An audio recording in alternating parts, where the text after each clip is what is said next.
Сегодня скончалась легендарная певица, оперная звезда мирового уровня Елена Образцова.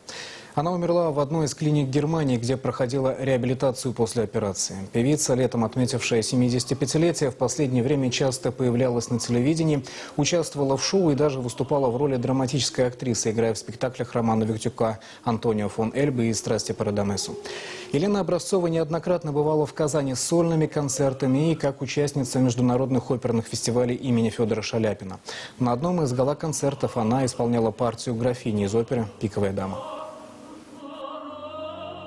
Конечно, мощь русской души, его необыкновенное проникновение в глубины, в тайны русской души, так, на уровне, наверное, Достоевского, я так думаю, потому что он был очень глубокий художник. И что мне в нем нравится, что у него не было такой классического звуковедения, чистой музыки, у него были такие яркие краски, которые присущи только настоящему русскому человеку.